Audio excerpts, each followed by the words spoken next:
have lots of effort to go and find lettuce.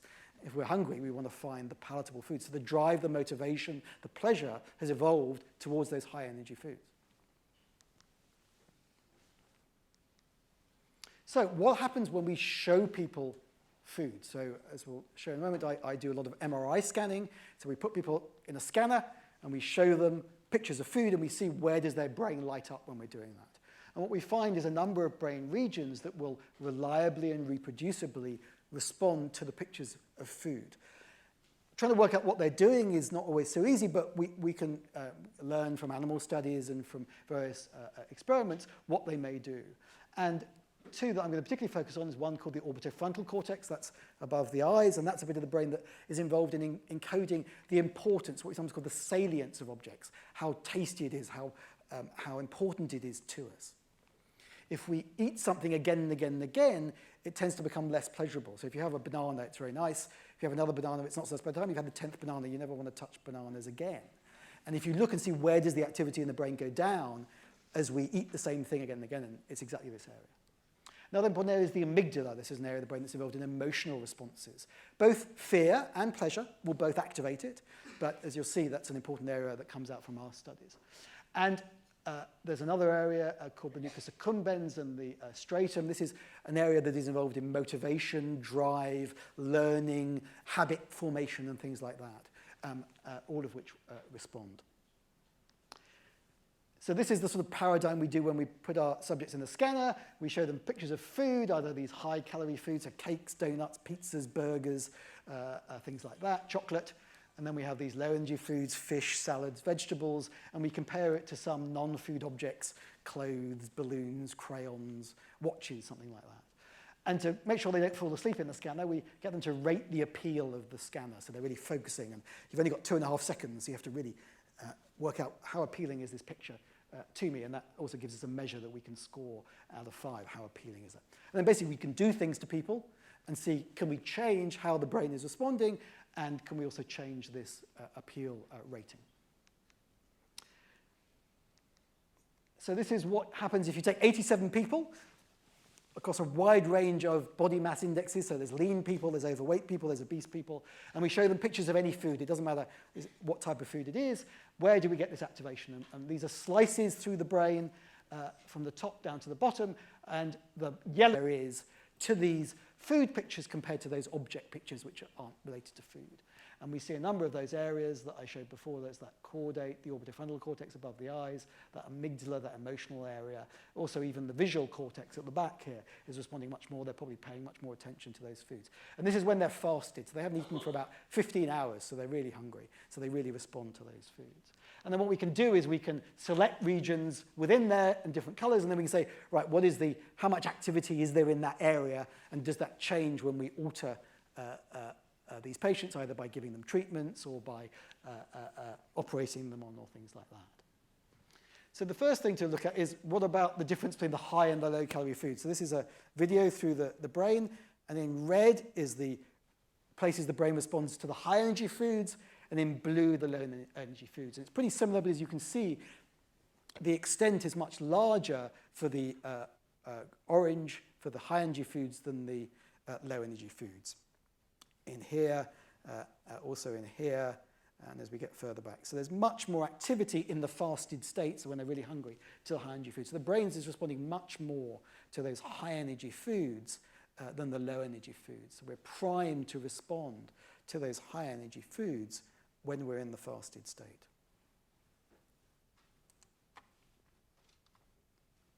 So what about people who are obese? Are they any different? So the literature, lots of different studies, they're quite variable, but there is some considered who are obese have a sort of double whammy. They seem to respond much more to the cues, so the pictures around. They will get greater activation in some of those brain regions when we show them pictures of high energy foods. In our hands, they also have reduced activity when you show them pictures of low energy foods. But oddly, when you give them food, so what you can do is you can have people in a scanner and you can put a chocolate milkshake and see how does the brain respond. There's an area of the brain called the caudate, and it turns out actually they get less activity when you give them the food.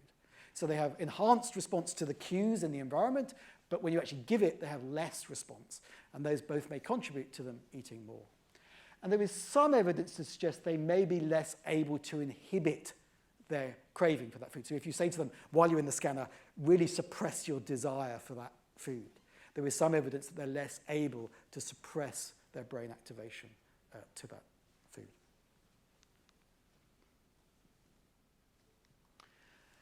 Now, there are many brain chemicals, so what this sort of scanning does, it doesn't tell us which brain chemicals are involved. You may have heard of some of them. Beta endorphins are one. Another one is the dopamine in the brain. And dopamine comes from the base of the brain and projects to many of the nerve cells, project to many of these areas I just mentioned where they can release dopamine. In animal studies, you can actually measure the dopamine release in some bits of the brain. And when you give animals food, they release dopamine. So they get a dopamine response. If you give a drug, so amphetamines is a drug, highly addictive drug, that also releases dopamine, but a much higher order of magnitude, almost 10 times higher. So drugs of abuse, and that's cocaine, cannabis, alcohol, they also release dopamine. But the reason they're much more addictive is likely to be in part because they have a much greater dopamine release. So I'm not going to get into the argument about food addiction. If you want to, you can ask me some questions about that later. But certainly, it's the same brain circuitry, and we'll come into that more directly later. It's quite difficult to measure dopamine in the brain, and we can use people can use special tracers that bind to the receptors of dopamine, so that's where the dopamine binds in the brain. And if you do that before and after a meal, as this study from the US did, the change in the amount of binding is a measure of how much dopamine is released in the brain. And what they found in this study was that the more people found a meal that they chose to be pleasant, the more dopamine they released in the brain. So that is a measure of the pleasantness of the food. So what happens when we try and change this through dieting or fasting? So this is a study we did first where we took a bunch of people and we said, right, don't eat anything for 15 hours, really, really hungry. And then on another day we said, right, go to the hospital canteen and pig out, basically. Eat whatever you want, take the sausages, the fried eggs, whatever you want. Then we brought them back and we showed them those pictures of high-energy foods at the top and low-energy foods at the bottom and looked at their brain activity. And you can see that when they're fasted and looking at those high-energy foods, there's really a lot of activation, which you don't see when they're fed. Even just for 15 hours, our brains become biased towards the high-energy foods. And all of you have probably sensed that when you've skipped breakfast and you go to that canteen about 11, those chocolate bars and donuts, normally you would have resisted them, but you're really going to eat them. And that's because our bodies have sensed that we haven't eaten, and they tell our brain we need to get the calories. And so our brain's responding. And in fact, when we do this study, we take people out the scanner. They weren't aware that they were doing that. They also rated the high-energy foods as much more appealing, but they weren't aware of that necessarily consciously. That can be a subconscious thing. What happens when we actually diet? So this is a study where we took people and we put them on a low-calorie diet for 12 weeks. They lost a little bit of weight, not a great rating of those pictures in the scanner. And you can see the high-energy foods became more appealing during the dieting, and the low-energy ones didn't change. So this will make it much more difficult to maintain that diet because now the high-energy foods are much more appealing as they're trying to diet. So the diets don't really work very well. How can we modify it? Really, as yet, the only good, long-term, successful treatment we have that saves people's lives, makes them happier, enables them to be much more mobile, get back to work, prevents them dying, is obesity surgery. It also cures the diabetes that often goes along with obesity. So we're not necessarily doing the operations just because of people's actual weight. It's the complications of that obesity, whether that's diabetes, problems with mobility, difficulties with their breathing, making asthma worse, predisposing them to heart disease, high blood pressure, cancer. Many cancers are related to obesity as well. And they're pretty startling in their effectiveness. So there are different types of surgery, and I'm going to come back to that. And one of my learning points to try and get across to everyone is there are different types of surgery, and they work in different ways, and we're trying to understand how they work differently. So gastric bypass surgery, which is basically a big replumbing operation, is the most effective. This is from a Swedish study where they've been doing it for many, many years. Over 15 years, these people have lost about 25% of their body weight. There is no diet that can achieve that. And it's been shown that it stops people dying as well. Another operation you may have heard of was called the band, the gastric banding. That isn't as effective. It's about maybe 10 to 15%. Still a big benefit. 5% loss of body weight has a big impact on your risk of diabetes and your health. Big things. Now, what's interesting is that both of these operations reduce people's appetite. They don't feel hungry. They often will skip meals because they're not hungry, and they'll eat less at a meal. But yet there's a profound difference in their weight. So there's something else going on. It isn't just because they've lost their appetite, and we'll come back to what that may be in a moment. So what happens when we study people before and after this pretty dramatic operation? I mean, it's relatively safe in the right hands. You know, the risk of death is under 0.5%. What happens? So this is a nice thing we do. So we give people a big bowl of M&Ms, and we say, right, here's a computer mouse. Press it 10 times, and you can have an M&M. So they click it, and they have an M&M. And then we go, right, for the second M&M, you've got to press it 20 times, then 40 times, then 80 times. So we double it each time, and we see when do they give up, what we call the break point. And what you find is that before the operation, on average, which is this line, it's about 600 clicks is when they give up. So they haven't eaten for quite a while, so they're pretty hungry. But after the operation, that is halved. So we halve the effort they're prepared to expend to get that food.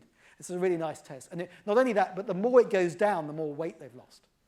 This is the vegetables. Doesn't really change. I mean, it's right down. They've hardly been prepared to spend it. So it's not because we've made them, unable to press the button. We've changed the way they're responding to that food fairly dramatically. And people go, hang on, I thought you operated on my gut, but not my brain. But the impact of the surgery on the gut alters the way the brain works. So these are these appeal ratings after the surgery. So unlike the dieting where the high energy foods went up, look at this. The high energy foods rapidly goes down, the appeal rating, and the low energy doesn't change. So before the surgery, the high energy foods are more, so we dramatically change how they respond to those food pictures, which is why they don't eat. And then when we look at the activation in the brain, so this is how much activity there is in the brain to the high energy foods compared to the low energy foods. That's on this side. And this is how much more appealing the high energy is than the low energy. And basically, if they're in this bottom left-hand corner, it means both have gone down. So basically, after the surgery compared to before, the activation of the brain goes down for the high energy compared to the low energy, and the appeal of the high energy goes down compared to the low energy. And not only that, but they're related to each other. So the more the appeal goes down, the more their brain activity goes down. In this bit of the brain, the amygdala that's involved in the emotional response. That's that area in green there. So we profoundly change how the brain's responding to those food pictures. After they come out the scanner, we give them some foods. It's got a chicken broth, a nice creamy, pleasurable cream of chicken soup with added cream, plain yogurt, and the Haagen-Dazs ice cream.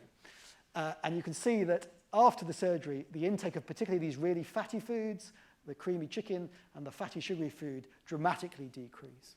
So we really change their preference for those foods high in fat and sugar. Now the question is, why aren't all the operations the same? And everyone gets very confused. We hear about these surgeries all the time. Celebrity has it, or has had some mysterious weight loss, and people tend to lump them all together.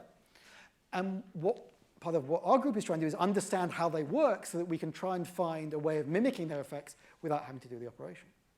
So these are were the two commonest operations a while back, this gastric band, where you have this little sleeve that goes around the top bit of the stomach. So this is the gullet, this is the stomach, and this is the small bowel that comes out and then goes into the large bowel.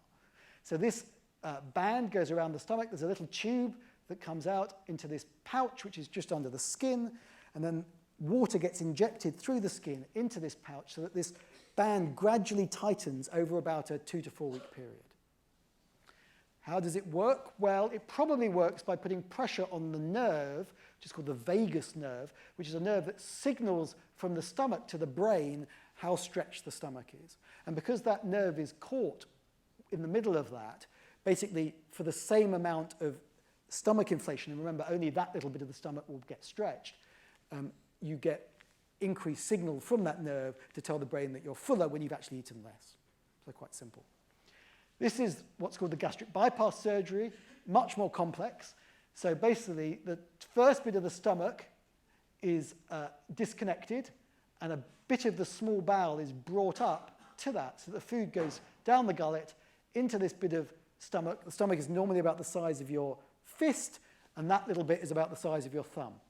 There isn't any obstruction here like here, so it's not because the food gets stuck there, but it basically bypasses, which is why it's called the gastric bypass, the stomach, the gastric, and also the first bit of the small bowel. And what that means is the food, which is relatively undigested, gets exposed to the small bowel much quicker and in a much more undigested state. And that has profound effects on the way the bowel works, which we'll come to later. So they were completely different operations. So what we hypothesized is maybe the reason why these people lose more weight than these people, despite being similarly unhungry, is because this may alter how the brain responds to different foods. And what we find, so this is where in the brain do people after the gastric bypass surgery have less activation to high-calorie foods than the people who've had the gastric band. And what you find is they get less active. Greater effect in reducing the brain's responses to high-energy foods than the gastric banding. And what the patients tend to tell us is the banding patients go, I'm not hungry, but I could still murder a chocolate cake. The bypass patients go, I'm not hungry, but I don't want it anymore. It doesn't. I don't even like the taste of it. Very different effects. Not only that, we find that the level of activity in our brain reward system after the surgery is directly related to how pleasant they find ice cream when we take them out the scanner.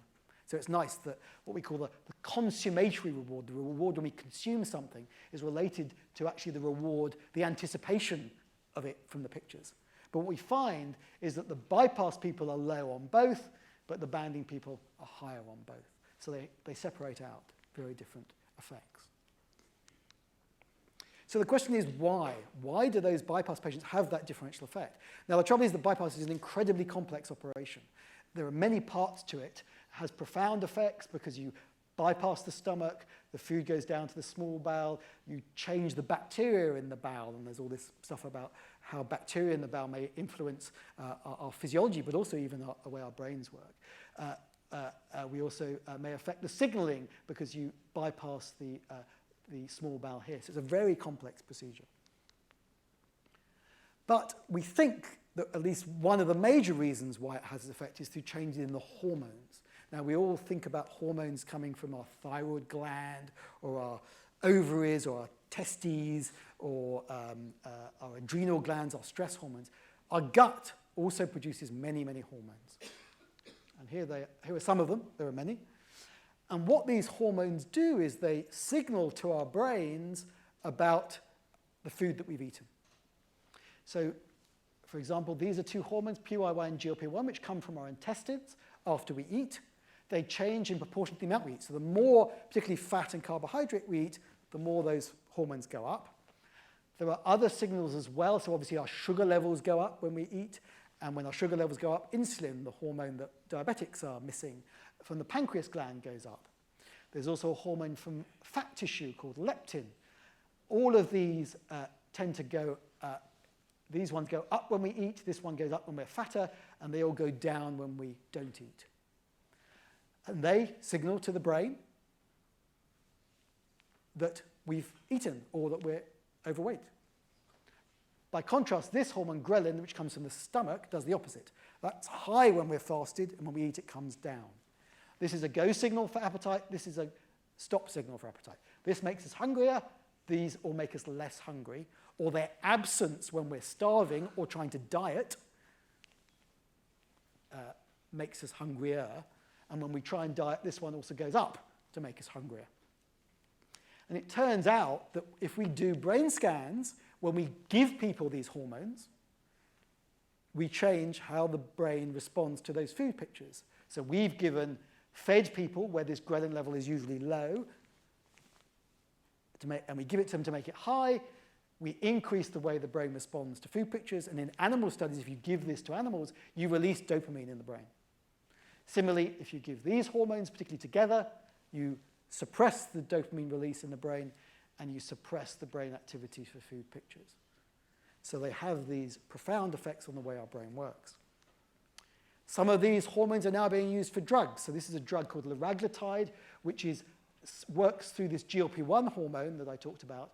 And it was used for diabetes, and it's now being used to treat obesity. And at different doses, it causes weight loss. And it's not yet licensed in this country, will be soon. And colleagues of mine in this institution are trying to develop combination drugs where we can combine many of these hormones together to try and cause even more weight loss by mimicking the effects of the hormones every time we eat. So it turns out that these different operations differently alter these hormones. So what happens after gastric banding is we don't change these hormones that suppress appetite, but in fact, because they lose weight, this ghrelin hormone goes up, which will increase appetite and increase the brain responses to food pictures, which may play a role in limiting how much weight you lose.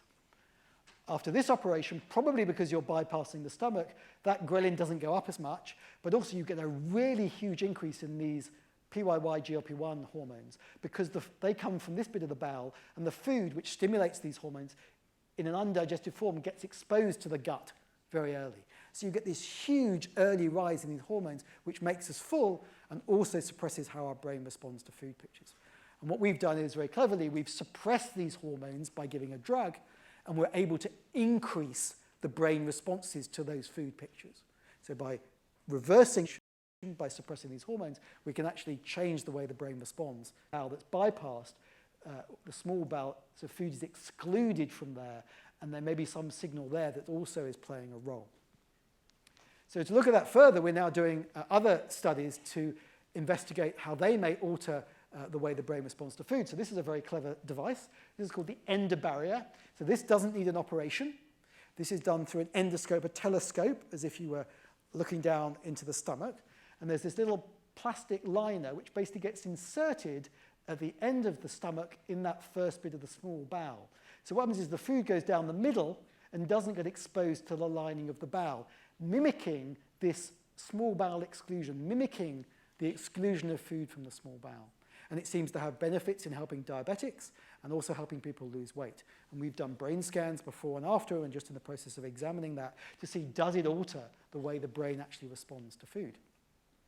This operation isn't being done so much now, maybe because the weight loss isn't so good, but also because of the repeated visits that patients need to come back to have the band gradually inflated. And there's another operation which is becoming much more common called the sleeve gastrectomy, in which you basically remove half the stomach and just leave a tube of stomach. And that's quite interesting because it has some similar effects to this. So the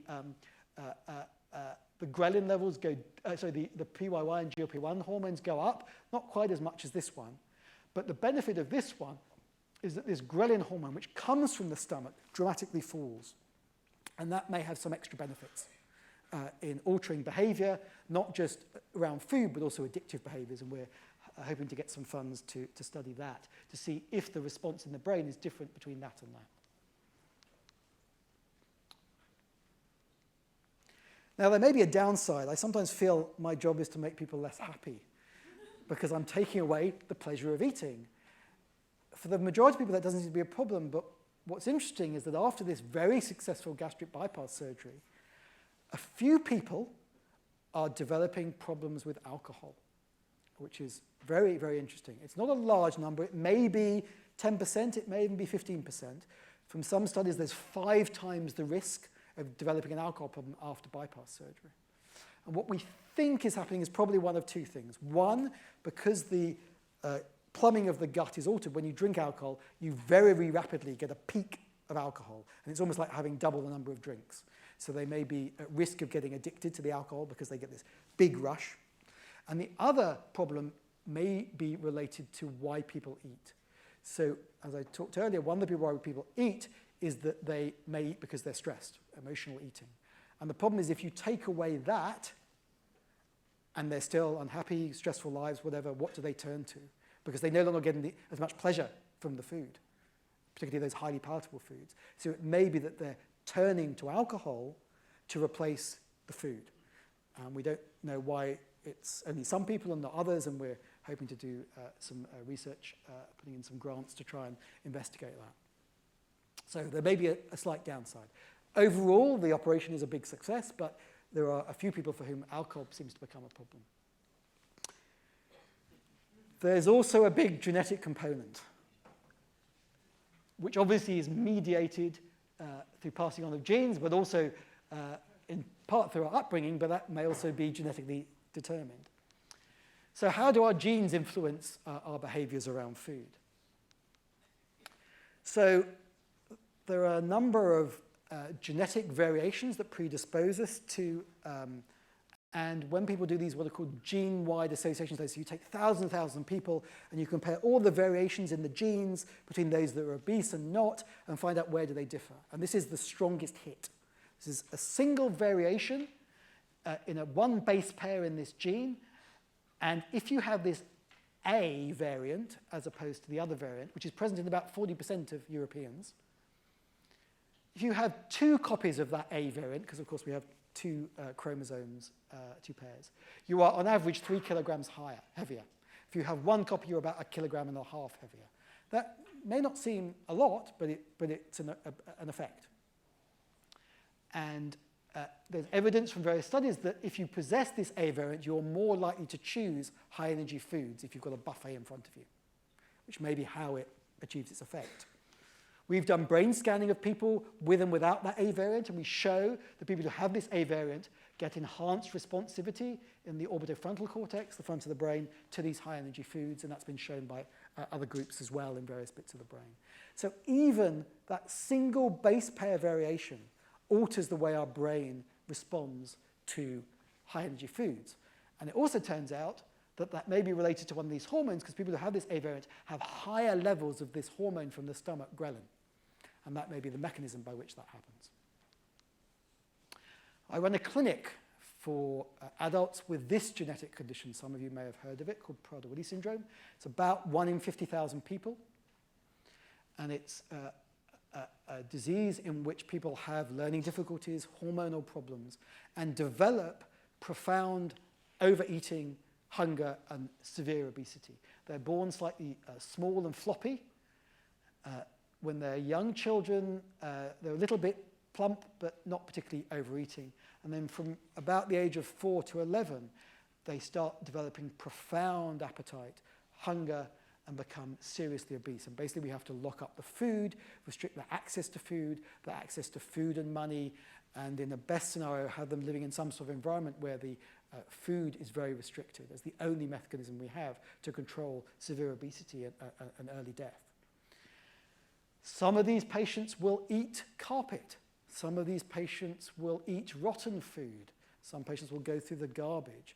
So there's a slight disconnect from the pleasure of eating because they have such a drive for eating. They are basically missing some of the genes on chromosome 15. We normally have 2 chromosome 15s. This is a yellow marker that marks different bits of chromosome 15. And you can see they have a chromosome 15, but this marker is missing on the other one, and that's because they've got a deletion. They're missing a bit. And in that bit of DNA, there's lots and lots of genes, and it's quite complex what they do, but basically they have a genetic abnormality. This is what happens when you place them in front of sandwiches. So you have some obese children, some Prader-Willi children, and you say, eat as much as you want to. These are the number of sandwich quarters they eat. After an hour, this child had eaten 15 slices of bread. He was pretty hungry. This child had eaten 50 slices of bread and was still going.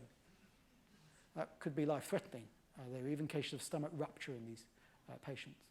So they have a profound disturbance in their eating behavior.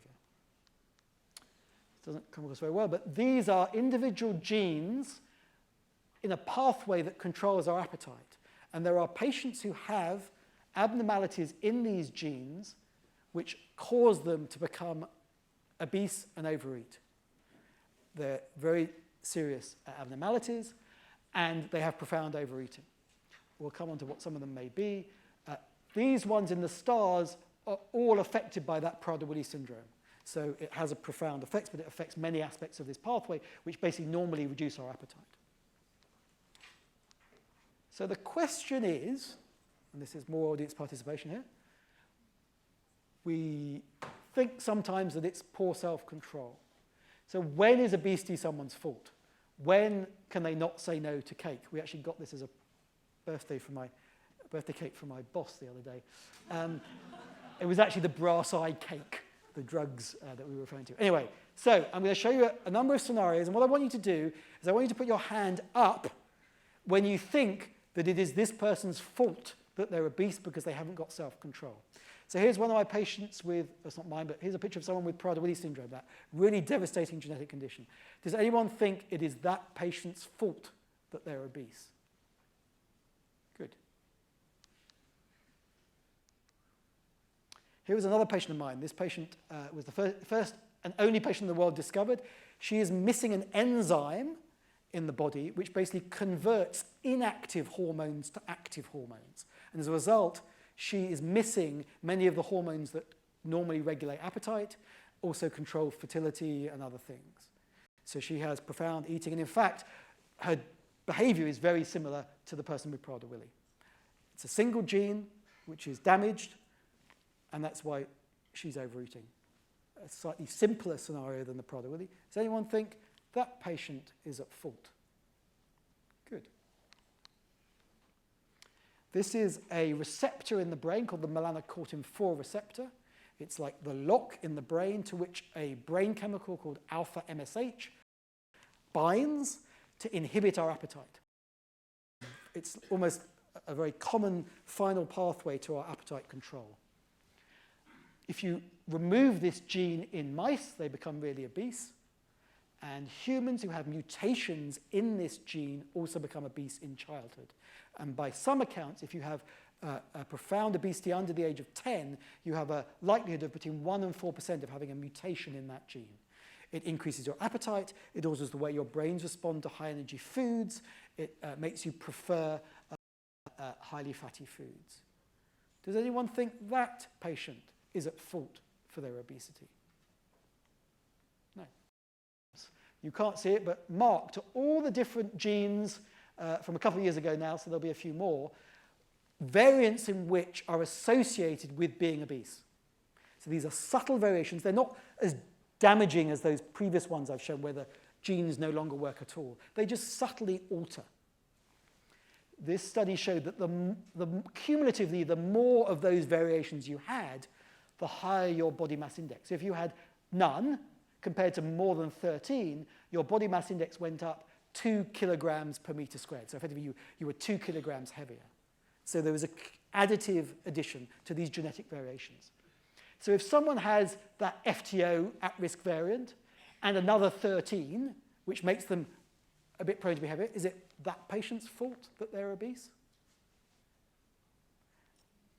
And now, one patient who just has the only at-risk variant is that FTO one that increases their ghrelin levels and makes them more prone to respond to high-energy foods. Is that person obese? No. So next time you see someone who's obese, think, what is their underlying genetics? Finally, addiction. We've been focusing on this response to high-energy foods. There are many other behaviors that are important as well. And these are enriched in people who are obese. So people may be impulsive. They want things now. They're less prepared to wait. They're maybe more compulsive. They do the same things again and again and again, less unable to inhibit them. And they may also respond abnormally to stress. And we're trying to study these. So one of the ways we do this is to study stress. So we show these very unpleasant pictures, dead bodies, cats with eyes missing, guns pointing at you, and see how the brain responds to that. And what we find is that after that obesity surgery, the response to the amygdala, that's the bit of the brain that responds to emotion, is dramatically reduced to those unpleasant pictures. And not only that, but the more their brain activity to those unpleasant pictures goes down, the less their emotional eating is, the less emotional eating they have. So we believe that one of the other benefits of this surgery is that it may reduce our brain's responses to stress, perhaps through changes in those hormones. This is at 4,000 meters in a mineral mine in Bolivia, where you pray to gods because it's a bit dangerous down there. And this is El Tío, the lord of the underworld, and you take him presents. You take him sugar-sweetened beverages. You also take him drugs. You take him nicotine. You take him alcohol. And because this is Bolivia, you take him cocaine leaves. All those same drugs activate the same brain regions. The same brain circuitry responds to all of these. And what's interesting is that many of these hormones reduce not only the responses to food in the brain, but also the responses to alcohol, cigarettes, cocaine. So if you give GLP-1 and ghrelin to animals, you change how they respond not only to food, but also to drugs of abuse. And that's given us the insight to run a study, which we're running at the moment, where we're giving hormones to people not only who are obese, but also have problems with cigarettes and alcohol, to see if we can reduce their craving for those as well as the food. So people are coming along either who are dieting, who have recently given up smoking, have recently given up drinking, and we're giving them infusions of these hormones and then putting them in the scanner and showing them these pictures of alcohol, cigarettes, and food to see whether these drugs may be a potential to not only help people lose weight, but also to stop smoking and relapse and stop drinking and relapse. So if you are, I don't know what's happened there, if you are obese and trying to lose weight, do volunteer for our study, gad@imperial.ac.uk, or visit our website, www.gad.co.uk. Or if you've recently given up smoking, or you're trying to give up smoking or thinking about it, also come and volunteer. We'd love to have you to take part. I haven't got any time for any questions, but I'll be over in the contemplation zone afterwards. I can answer some questions for you. Thank you for listening.